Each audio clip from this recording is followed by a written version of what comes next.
Transverse. Transverse where? Under the superior to symphysis. Superior to pubic symphysis, or we could say inferior to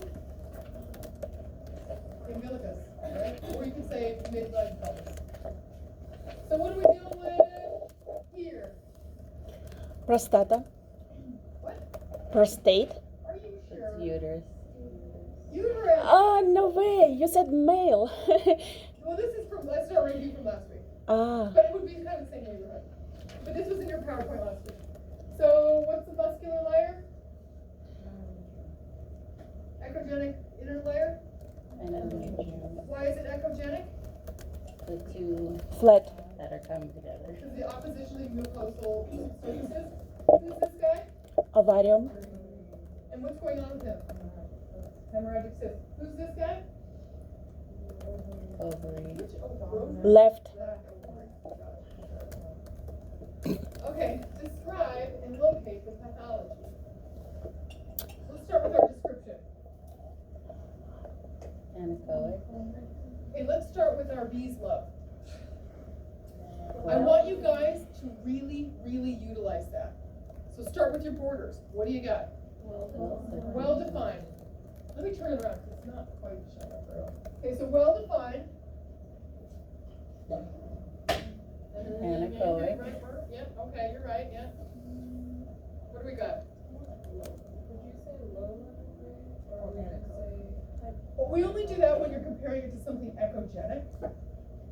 Or sorry, anechoic, like a mass in the IVC or something. So in this case, we're going to use hyper, hypo, iso. Hyper. Hypoechoic. Yeah, okay, so we're well defined hypoechoic. Posterior cervix. What's that? Homogeneous? I think it's pretty homogeneous. Uh-huh.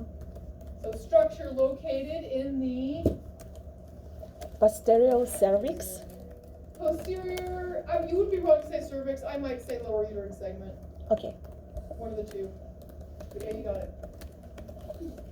What did you say the location was? Posterior, it could be either cervix or posterior lower uterine segment. It's kind of a transition between the two. And we're seeing a little bit of cervix right in here. Can you remind me how you know it's posterior? So we use that endometrium. And so our endometrium is here, so anything that's posterior is going to be posterior. And we're on the body, we're getting the sagittal midline pelvis. So we have anterior, posterior, superior, inferior. Okay, this is a transvaginal image. Where is this thing? And how would we describe it? Endometrium. We have some abnormalities on the entrance of uterus. No? No. Maybe That's not. the fundus. Is that the fundus? Well, It's not the fundus, we're within the endometrium. Oh, okay. Adenoma? No, no. The Fibra, uterus is definitely involved.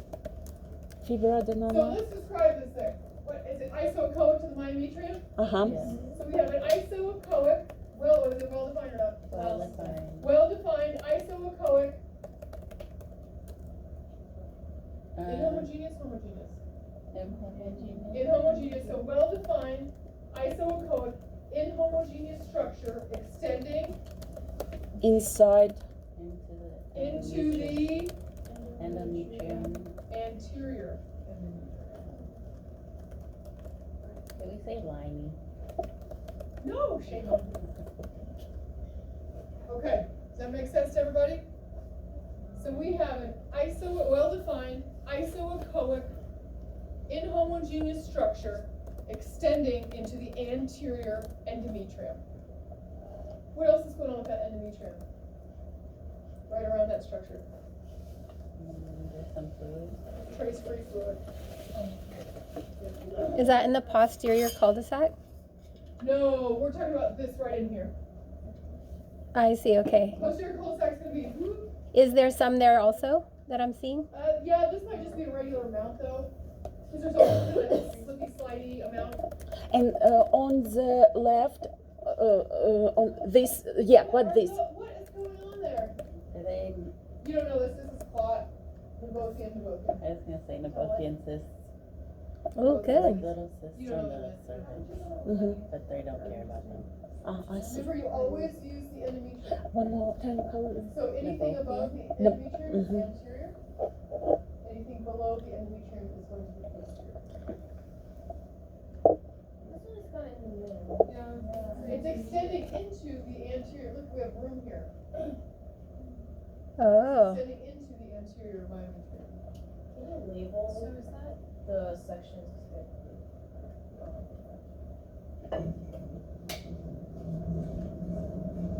Okay, we'll see what we can do here. And somebody post that. Okay, let's see. What do we got? Okay, nothing's right. So this is our fundus. So I'll delineate. Here's our endometrium. Right in there. Then we have body cornua here, whatever you want to call it. Down here we have lower uterine segment. And then all the way where our, CPR classes is going to be cervix. That's lower uterine segment? Yes. So this is going to be our anterior. Superior is always at the fundus, right? Posterior, and then inferior is always towards the cervix or the vaginal canal. One moment.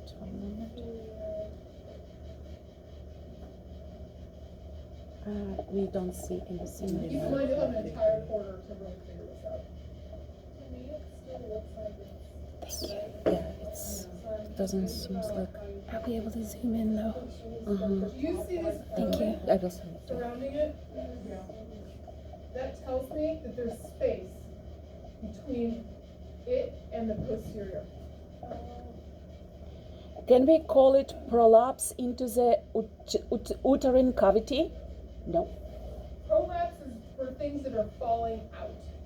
I've got a really good cow prolapse story if you want to hear it. But no, it's extending into or projecting into, but prolapse indicates something that is displaced, usually because of like ligament issues, and it's coming out of a body space. It's like prolapse vagina, prolapse rectum, prolapse uterus. Mhm. But can we call it cavity, uterine cavity? You can call it uterine cavity, yes. Mhm. Thank you. But is it a More pelvis? appropriate term, endometrium. Endometrium. Is it But the lining? endometrium, it's two layers, one layer, second, and between that layers, what do we have between that two layers? One Endometrial cavity. endometrial cavity. Okay. That's where like the baby is at. Mm-hmm. Feeling cool so far? Can we tell if that's anti-flexed? It's regular. It's a regular uterus. And So if they have that flexion, it's gonna be like the fundus is gonna be pointed a little bit more interior. so we just call it anti-verted? Yeah, Okay. like a normal uterus. Is that like, what is that? Like, Oh, it is a polyp? Okay. Polyp. you'll learn about these next part.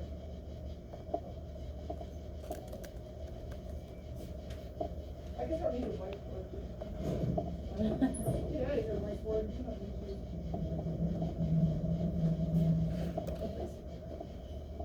Okay.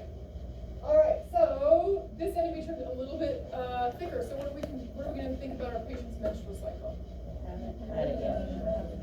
Yep, you got it. So tell me about these pathologies. Well defined. Okay, all right, use your e-slot people, okay? I'm going to tattoo that on all of you.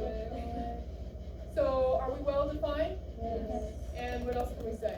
Anechoic. Cystic structures located. Near the cervix. Well, you're not wrong, but how about some terminology here? Inferior. 2 in the anterior and 1 in the posterior. And the lower uterine segment / cervix.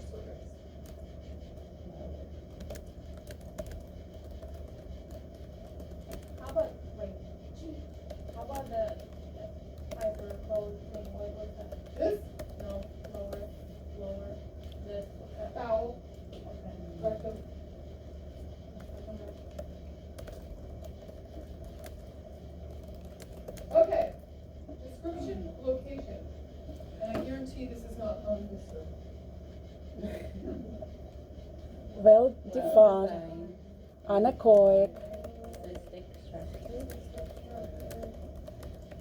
Located in the Right ovary? right ovary. Yeah. Got it. good job. And are we in transverse or sag? Transverse, you got it. So here's our uterus over here. We're not seeing much endometrium, but here's myometrium for sure. And then you can kind of see the ring of ovarian tissue is a little bit separate from the uterus. Now, not much to see over here. Maybe a little bit up top here. And we have an anechoic cystic structure. In the right. So when do we say that it's cystic structure? When it's only fluid. So instead of saying homogeneous, inhomogeneous, hyperechoic, hypoechoic, when it's a fluid, we say either it's complex, simple, or complex or anechoic. So whenever we see anything that is Only fluid. only fluid. No, because we could have this is a hemorrhagic cystic structure. So anything that's fluid is a cystic structure. Yeah. On the previous image, it looks like there's a little bit of debris on the cystic one, big one. Yeah, was that like in here? Yeah. Is it intravaginal? Transvaginal? Yes. Yeah, and I don't understand how we can be transverse or sagittal intravaginal, transvaginal, how it could be sagittal and. So your notch with your transvaginal probe is either at noon or it's at 9. We turn it. Yep. Okay. Yeah. So how do you know if this is sagittal or transverse? Because But the uterus is in transverse. oh, I see. The Okay. ovary, so it's like right. It's the right adnexus. So here's the uterus, and here's the area outside the uterus. Жик, жик, жик. Okay. Good to go. So is that what you're gonna, or we can expect for the final, for the uterus? So I might say, draw me some sort of pathology in the anterior lower uterine segment on the left. So you have to draw it in sagittal transverse, or it might have a retroflex or a retroverted uterus. Draw this pathology. Or where is this pathology? And describe it. You would have the uterus.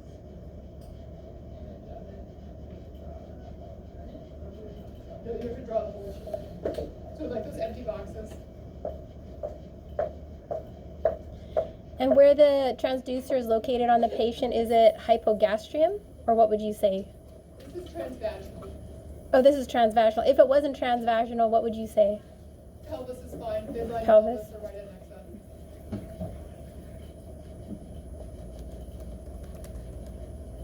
Look at all these cute. Okay, so we're gonna go into male pelvis now. So we're gonna kind of break this up into scrotal contents and then actual pelvic contents. You're gonna have an entire quarter of this, well, not a whole quarter, but a section of this next quarter. And we're gonna get more in depth as far as like hernias and spermatic cords and things go. So I just want you guys to get the basics. So I'm gonna ask you the same thing. Draw a sagittal and a transverse left testicle, labeling the sides of the image, and put your pathology X, Y, and Z. So I want you guys more to get directional terms, or I might say, list out the components of a male's reproductive system, starting at the prostate, or something like that, and going to the testicle. So the anatomy and the directional regions are more important to me than some of the other stuff that we're going to talk about today. Okay, testicles. Oh, I think we all know what those are. So these are what's in the scrotum. So we have the testicles, the epididymis, and we have the proximal vas deferens. And that vas deferens starts with the epididymis and then goes through the spermatic cord into the body. So we'll talk about that. But these are 3 big things within the scrotum itself. So pelvic-wise, then we have that distal vas deferens, so it's coming from the scrotum through the spermatic cord into the pelvis. Seminal vesicles, so those are little paired structures coming up like little wings off the back of the prostate. Then we have ejaculatory ducts, so those go from we'll get into this in a second. I'll show you a picture of it. Prostate, and then the urethra. And there's 3 portions of the urethra. There's a proximal, which is right off the bladder. There's a prostatic that goes actually through the prostate, and then there's a distal, which goes from the base of the prostate out through the penis. So here we are. So here's our urinary bladder, prostate encircling our urethra. So we have our proximal urethra here, prostatic urethra here, and then coming out through the penis. On the very back of this is going to be our seminal vesicle. They look like little wings hanging off the prostate. And then going from the seminal vesicle to the prostatic urethra is going to be our ejaculatory duct.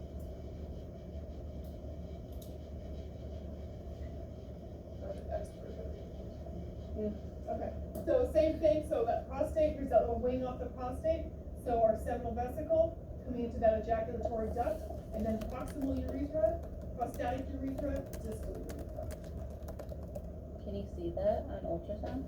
We see the seminal vesicles from time to time, but we don't, unless there's like a pathology causing dilation, we don't see the ejaculatory ducts, or the urethra for that matter. The urethra. Okay, so here's kind of how this looks. And we'll talk about kind of the specifics of the scrotal contents here in a second. But here's our testicle. We have the head of the epididymis. So the epididymis starts at the superior portion of the testicle and wraps down towards that inferior. So it has a head, a body, and a tail. And it's continuous with the vas deferens. So testicle here, epididymal head, body, tail. Then we have our proximal vas deferens. This guy's been snipped. You guys watch The Office? Yeah. Okay. Yes. You know what I'm talking about? Okay. Yeah. Okay. Cool. Okay, so normally these would be intact. So we have proximal leading up through the spermatic cord, which we're not really seeing, and then these cords medially, important to know, medially to the ureters, and then they're going to conjoin with the seminal vesicles. Then we'll have an ejaculatory duct in here. That ejaculatory duct will be up with the urethra, and then out the penis. Oh shit. So we have a testicle here, epididymis, we have epididymal head, body, tail. Here's our proximal vas deferens. That's going to course out the scrotum itself through the spermatic cord, and then it's going to wrap towards the posterior aspect of the bladder. Notice that it's medial to the ureters, it's going to join with the seminal vesicle. That's going to create a duct called the ejaculatory duct. That's going to join with the urethra. So we have the proximal urethra we're not seeing, prostatic urethra in here, distal urethra right now.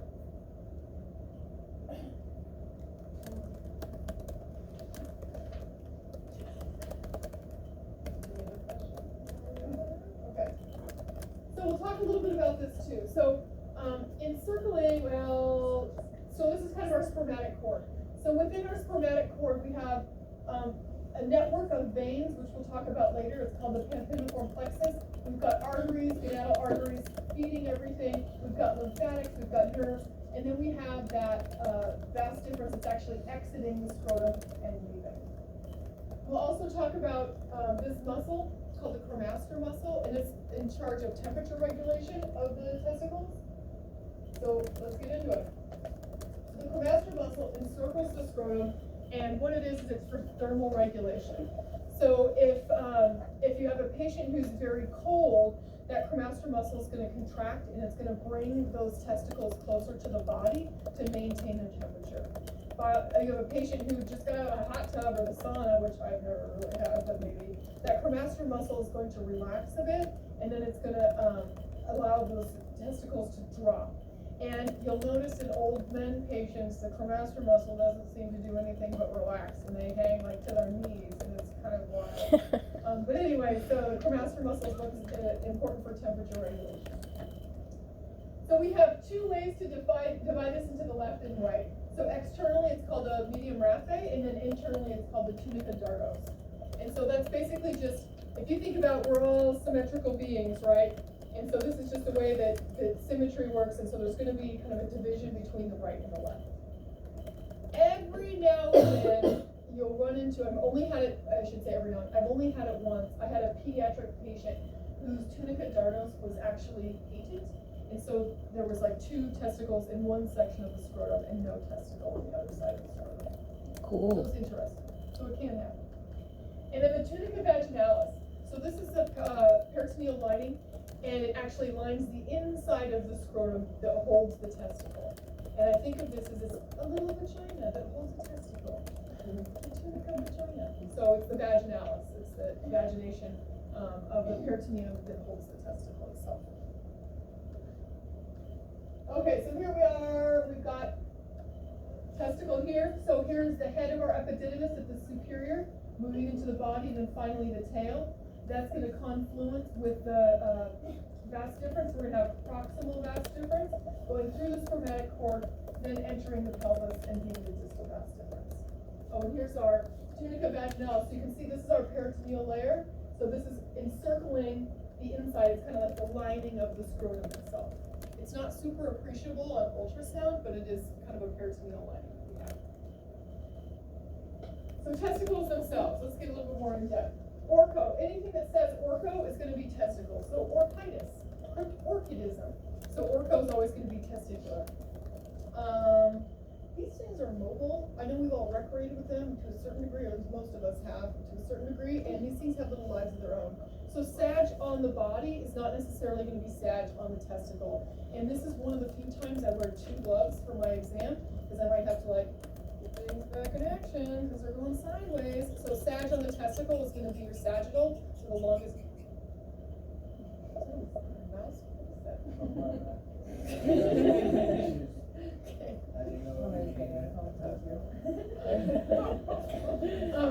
So anyway, but they can be very mobile, so I'll usually wear 2 gloves for this exam.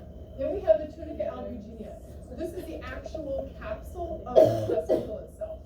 So we have the lining, the vaginalis, which lined the scrotum, but the testicle has its own capsule, which is the albuginea. So this is an extension of connective tissue that extends from the posterior aspect of the scrotum to kind of anchor these in place. And we see this as a mediastinum or mediastinum, whatever you want to call it. We'll see a little echogenic area within the testicle itself, and that's where it's kind of being anchored on that wall. Retesting. So occasionally we'll talk about this.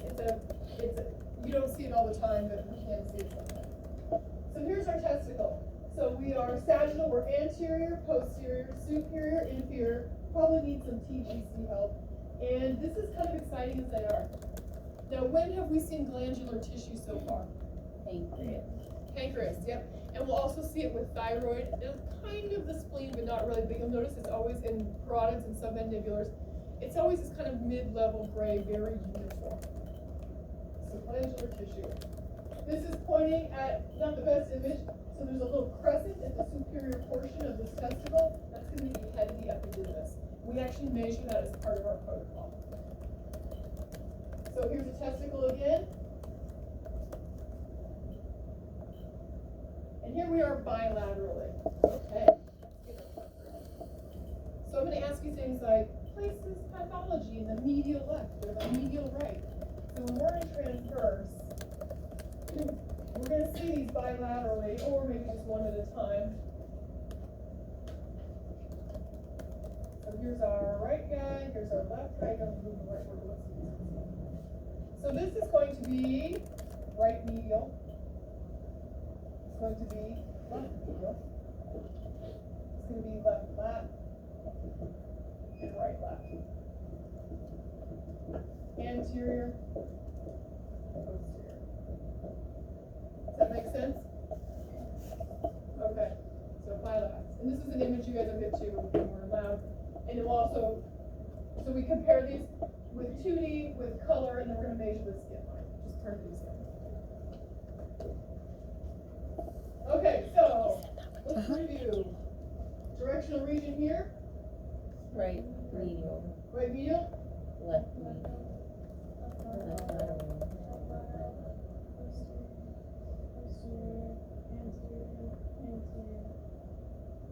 Central. You don't say right posterior or right left posterior.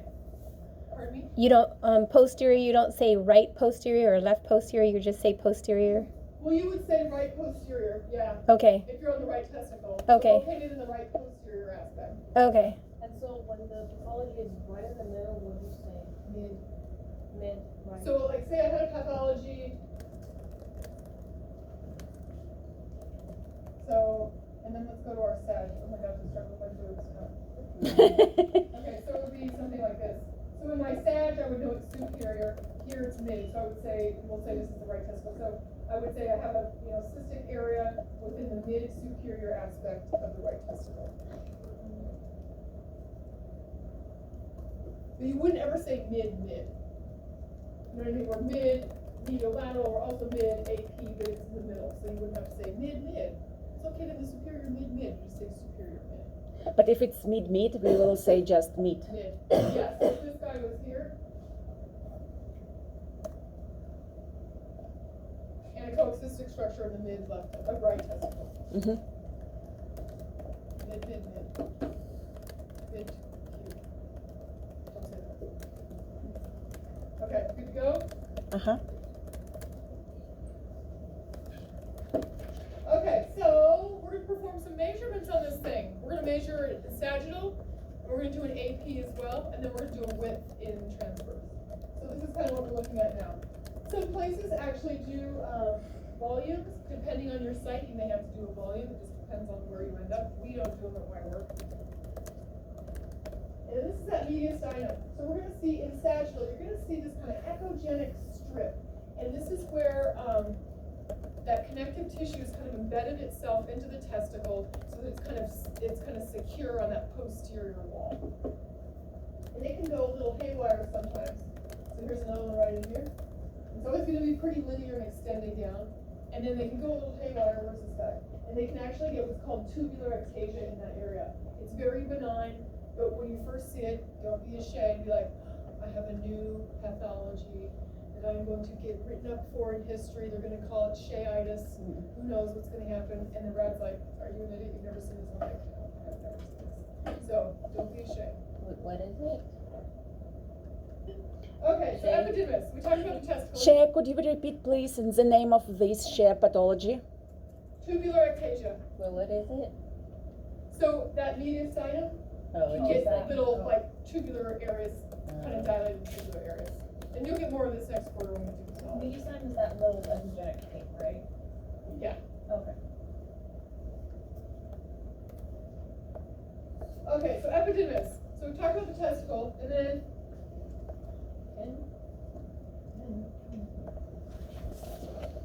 so starting at the head of the testicle, let's draw a little testicle here. We're drawing not the way that we would scan, we're just drawing him. So we've got this epididymis right in here. So the epididymis is the superior inferior. So at the top we have the head, then we run into the body, and then we run into the tail. The tail is going to be continuous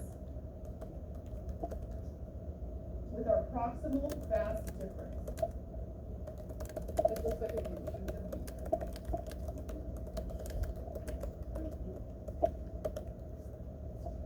So we're going to evaluate this. We're going to actually measure it in the superior portion. We're going to measure that kind of crescent I showed you a minute ago. And then we're just going to image the rest, and we don't have to do any measurements on it unless there's a pathology associated with it. We do one sagittal measurement, and we'll get into this next quarter. I don't expect you to remember all of this. I want you to know the components, and I want you to know like where the head and the body, the tail, and the vas difference are, but I don't expect you to know any of the scanning part of this here, as far as our protocols.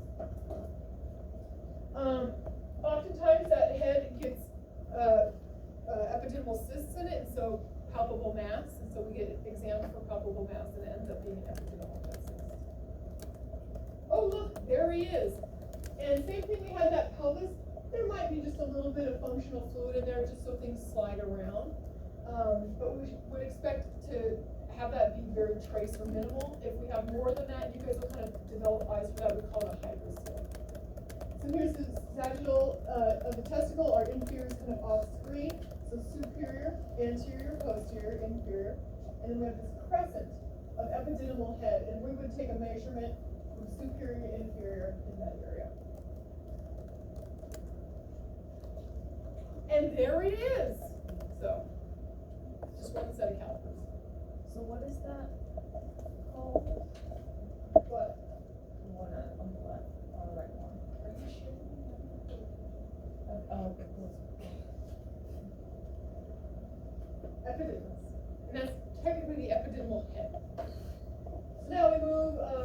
into some pathology. So epididymal head cyst. So here's our testicle, superior, inferior, anterior, posterior. So here's our epididymis right in here. We've got two cystic spaces. How would we describe these? Tell me all about it. Well defined. What kind of cystic structures? Anechoic. Simple or anechoic cystic structures located In head of epididymis. in the epididymal head. What hyperechoic space anterior to? This Uh-huh. trace complex hydrocele. I didn't expect you to know that yet. That's next part. More on Okay. that next. It's pathology. Yep. So this is an epibody and tail. So it's kind of this big chunk of tissue here. We've got a little bit of fluid down in here. They're kind of inhomogeneous looking. And after our patients have vasectomies, they get very patterned looking. So you'll notice, see how kind of patterned looking this is, kind of honeycomb looking. So this is a post-vasectomy epibody. So it'll change in appearance. So if I look at this and I'm like, have you had a vasectomy? He's like, no. I'm like, okay, you got something going on here. We got some kind of infection or something. And he's like, yeah, totally. I totally have. I've had 5 of them. And they're like, okay. So. 5. Okay, so we've talked about the testicle. Who's at the very top of the testicle? Epididymis. Epididymal head. Who's along the side? Body. Tail. And he's continuous with the. Proximal. You got it. And then that vas difference is going to go through where? Spermatocord. Yep, you got it. And so we're going to talk about now what happens in the pelvis. So we've got that proximal portion, the inferior aspect of the testicle, the epitail. So this mid portion is going to run through the inguinal canal, and again, it runs medial to the ureters. So that's important to know. Gosh, it might even be like on his nails. I don't know. Who knows? Who knows? And then the distal is going to be a widening of the vas deferens at seminal vesicle, and that's called the ampulla of deferens. And that's we're going to conjoin with that seminal vesicle. That's going to become an ejaculatory duct and go through the prostate. So here we are again. So this one doesn't show the ureters, but here's our head, body, tail, proximal vas deferens, going through the spermatic cord, distal vas deferens, going from anterior to posterior, and again, these are going to be medial to the ureters. So you can't really differentiate between the spermatocord and the vas deferens. It's kind of continuous. So the spermatic cord contains the vas deferens and a bunch of other stuff. So this is our spermatic cord. So it's got what we call, it's like this network of veins called the pempiniform plexus. We have the gonadal arteries, we've got lymphatics, and then we're not really seeing it here with that distal vas deferens. They have it, I guess they have a label. The distal vas deferens is going up and through. So the spermatic cord contains a lot of stuff. Is it a space, or what is a spermatocord? It's a group of vessels, or I'm trying to understand. So you have, and it's not in this PowerPoint. Okay, so males, when in development, males have internal testicles, and then they go through the abdominal wall and into the scrotum. And that pathway is called, well, depending on who you ask, but that's where the spermatic cord is. And so there's a deep and a superficial inguinal ring. And so it goes from the deep inguinal ring in, so it's like kind of a tube of fascia. Okay. That eventually narrows up so that the only thing that's allowed through that tube is going to be lymphatics, vasculature, etc. So if you follow a spermatic cord up, it looks just like a kind of a rounded structure. And if you put color on it, it will have arterial flow, vascular flow, you know, all that.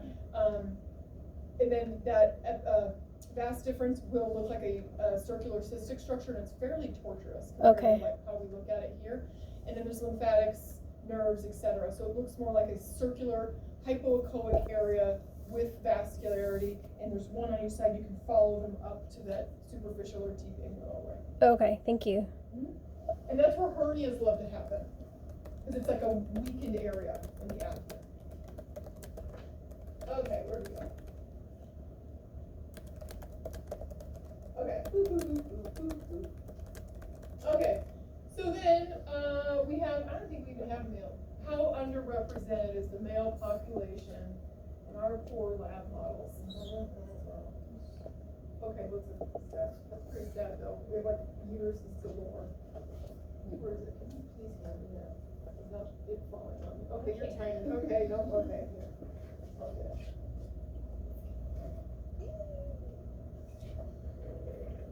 Okay. Okay.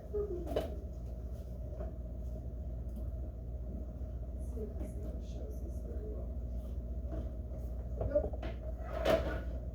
Okay. So here's where our vast difference, we've got our testicle down here, epididymis, tail down here, continuous with that proximal vas difference. Vas difference is coming up. Here's our ureter, medial to the ureters, and then he's going to confluence with that seminal vesicle. And they don't do a very good job, but then this would have another kind of channel going to that urethra, which would be the ejaculatory duct. So not the best model, but maybe worth looking at. Maybe I'll pass it around. It's not need a big. Hope you're all over 18. Anyway, so what's going to form that ejaculatory duct? And that ejaculatory duct actually goes externally where the seminal vesicle and the distal vas difference at that ampulla, and then it's going to go internally through the prostate, and that's where the prostate adds its prostatic fluids to ejaculate. So that's where the prostate is actually like, hey, we're game time on. I'm gonna put some fluid in with this, and prostatic fluid it creates a buffer between the pH of vaginal secretions and cervical secretions and the actual sperm itself, so that the sperm can kind of navigate to the egg, if you want that sort of thing. If you're interested. Okay, so here's maybe a little bit better one.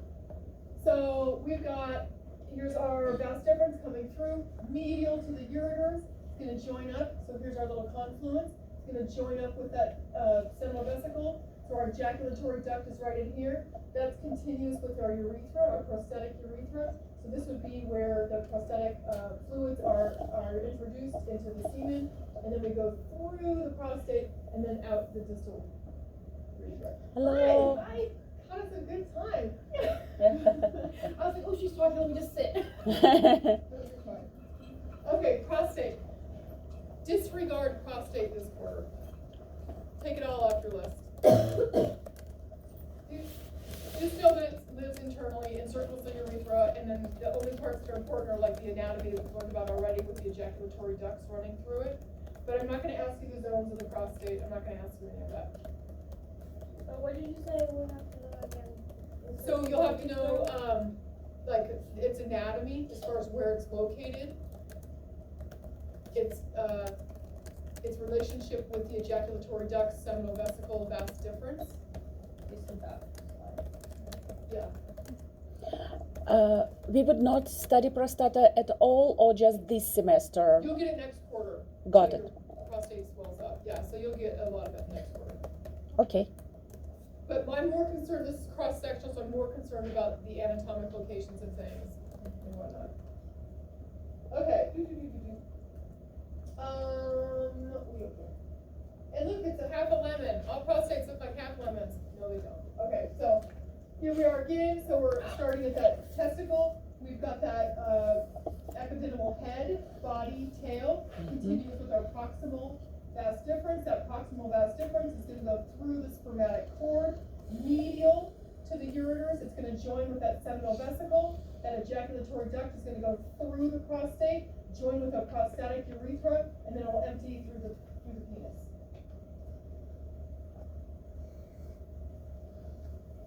The birds and the bees. Okay, here's our prostate again, just showing kind of the confluence of, well, this is apparently a large prostate, but showing the confluence between the urethra itself and that ejaculatory duct coming together so that we can supply the semen with that prostatic fluid. Here we are in ultrasound. So this is a sagittal image of a urinary bladder, and this is going to be typically in the same location that we would think of a woman's vagina and cervix being. So here's our prostate here. Ignore the calipers because I measured this wrong. Here's prostate, and here's that little wing off the prostate. This is the seminal vesicle. These are not always visible on every patient, but we should be able to see a prostate. Here we are in transverse, seeing that prostate here. It's look like uterus. Little mini uterus. Tell me you got a mini uterus, girl. Okay, so here we have prostate cancer invading the urinary bladder. So we're in a sagittal, our prostate's here, and you can see how it's kind of displacing. We actually have an extension within the urinary bladder itself. You should be totally outside of the bladder. Here we are again. This guy's an enlarged prostate, kind of compressing into that bladder. So you can see the contour of the bladder is abnormal because of this enlarged prostate kind of compressing it. And then here we are in transverse.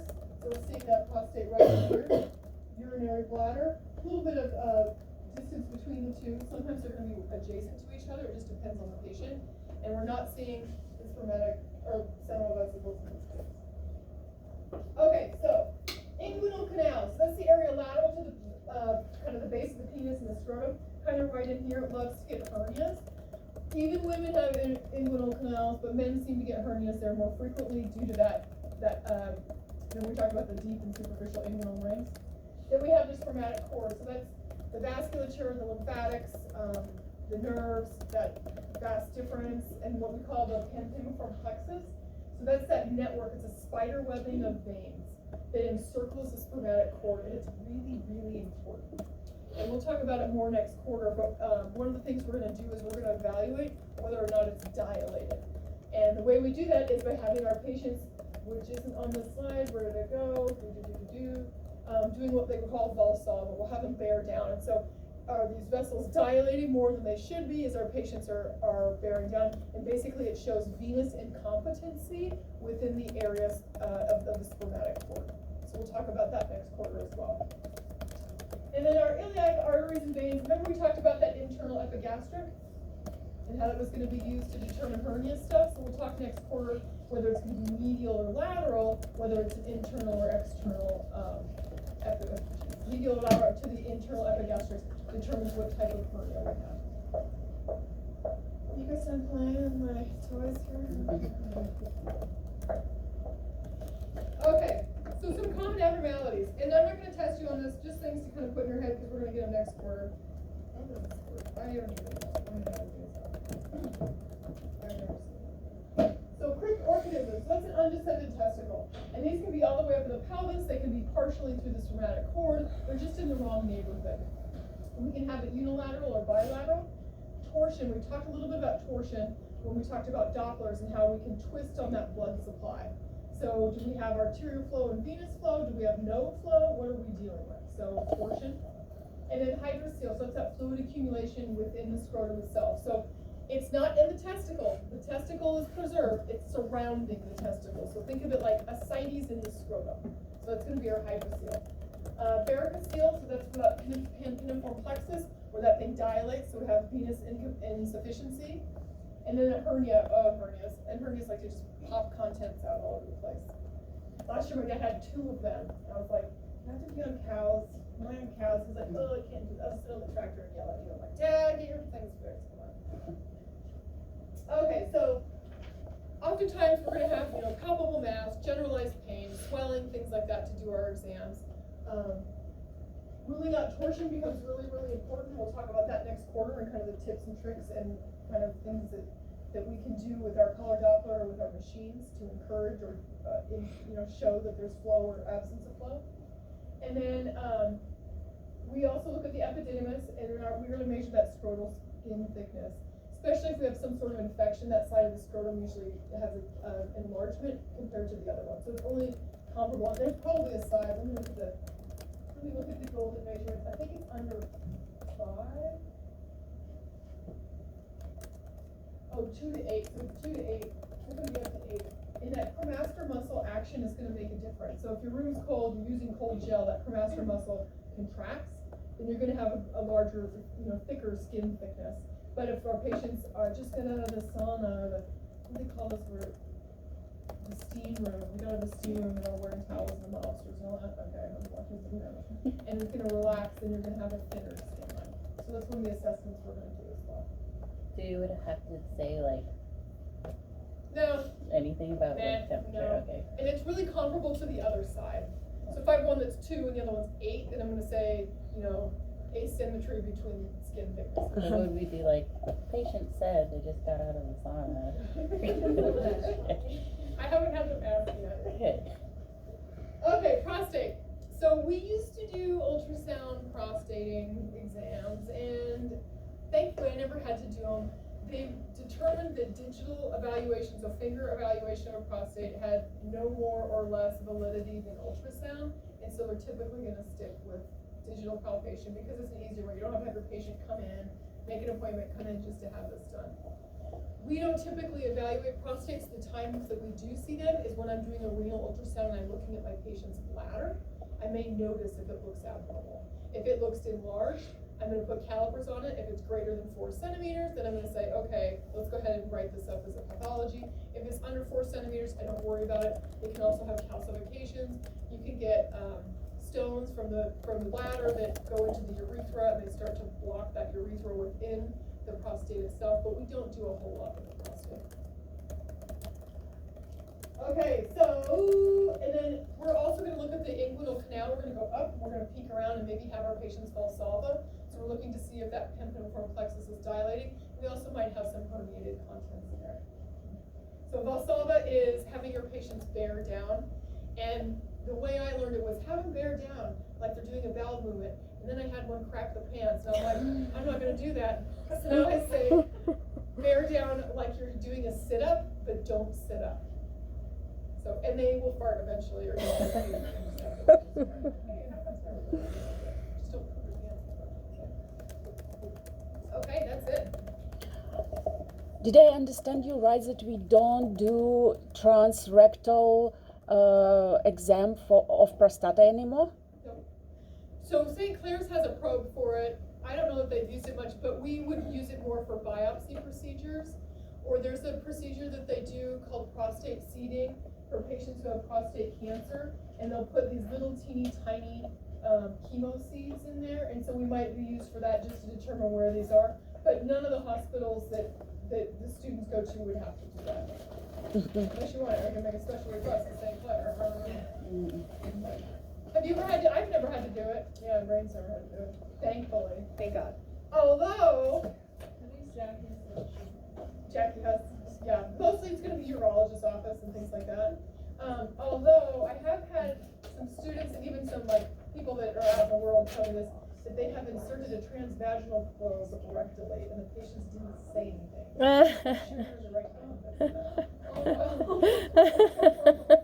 We had a patient who like requested that it was done rectally with a transvaginal probe.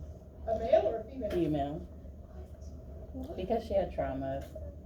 She Oh, said, that makes sense. Yeah. In that case, we would probably just do transabdominal only. Or but I'm like, 7 or yeah, 16. wouldn't that be worse? I felt like, but I don't know. Hey, to each their own. Yeah. Who am I to judge? Do we do transvaginal for virgin girls? Pardon me? For virgin girls, little girls, do we do transvaginal? So, No. it kind of depends. It really depends on the patient. If they're an older teenager, they're usually more receptive, but we would never do it on a pediatric patient. Okay. I mean, we would just, that's a line we don't cross. But as a general rule, we don't. But if you had, say, a 19-year-old and she was comfortable having it done, that's one thing. But tip up my nun. Oh, yeah. So yeah, so I was doing a transvaginal on this woman. She was like maybe mid-30s or something. I don't know, maybe a little older. And she was expressing discomfort as I put the probe in and said, "Oh, is it normally uncomfortable during intercourse?" Just trying to get an idea for what's going on here as far as clinical indications. She's like, "I don't know. I've never had intercourse. I'm a nun." I'm like, "Oh my God." No way. Keep going. Are you comfortable with me continuing? And she's like, "Yeah, go ahead." I'm like, "Okay. Well, that's a little feather in my cap." How's that? But anyway, any other questions for you guys? So this we would only do male pelvis if it was ordered. It's not like part of like abdominal. Pardon me? We would only do a male pelvis or female pelvis if it's ordered. It's not part of like abdominal or. No, it's part, yeah. So you might have what's called a double study where you have an abdomen and a pelvic. So they'll order 2 of them. Yeah, or like a thyroid in a scrotum or something like that. Yeah. What else you got? Never ultrasound of penis. Yes. Yep, we'll get into that next quarter actually. Cool. Yeah. Bring it